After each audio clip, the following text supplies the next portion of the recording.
Hello সবাইকে। আপনাদের স্বাগত জানাই আমার পুরীর আবারও একটি ছোট্ট ব্লগে।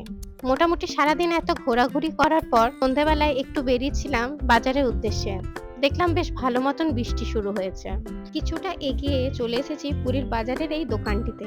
প্রথমেই এসে চোখে পড়ল কটকি প্রিন্টের এই সুন্দর কুর্তিটিতে। কি চমৎকার কালার কম্বিনেশন রেখেছে দেখুন। তবে আমি আমার জন্য কিন্তু এই সাদা কুর্তিটিই নিয়েছি। গরমকালে সাদা রঙের থেকে আরাম আর অন্য কোনো রঙেই নেই, তাই না বলুন? বাজার করতে করতে একটা দারুণ জিনিস চোখে পড়লো, দাঁড়ান আপনাদেরকেও দেখাই। কটকি প্রিন্টের এই সুন্দর বেডশিটগুলি সব রকম সাইজের রয়েছে, তবে কালো রঙের ওপর এই প্রিন্টটি চমৎকার ফুটে উঠেছে। প্রায় অনেকক্ষণ ধরে অনেক রঙের বেডশিট দেখার পর শেষ পর্যন্ত এই কালো বেডশিটটি আমি নিলাম। এর সঙ্গে সঙ্গে দেখে নিলাম কিছু ভালো প্রিন্টের ছেলেদের জন্য শার্ট। ভাইয়ের জন্য এই নীল রঙের শার্টটি বেছে নিয়েছি। এখন ঘড়িতে বাজে দুপুর 12:30। আজকে আমাদের পুরীতে থাকার অন্তিম দিন এইবারের মতন, তাই সবাই মিলে ঠিক করলাম শেষবারের মতন একটু চট করে সমুদ্রকে দেখে আসি। আজকে দুপুরে প্রসাদ গ্রহণের জন্য চলে এসেছি পুরীর ভারত সেবাশ্রম সংঘে। এসে দেখি আমাদের মতন অনেক ভক্তবৃন্দরাই প্রসাদ গ্রহণের জন্য এখানে এসেছে।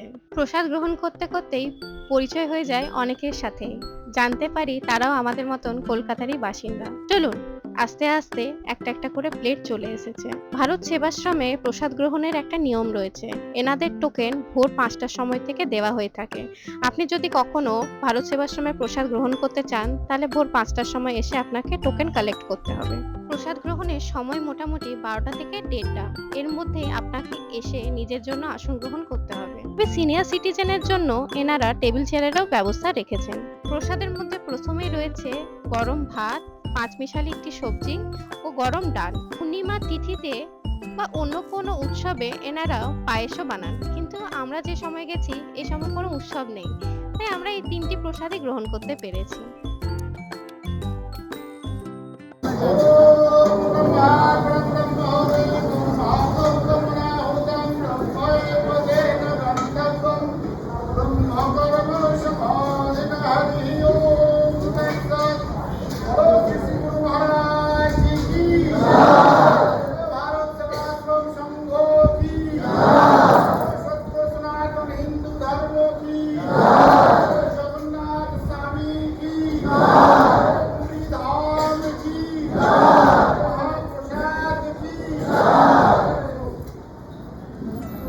প্রসাদ গ্রহণ করার আগে মহারাজ সমস্ত ভক্তবৃন্দদের একটি মন্ত্র বলতে বললেন।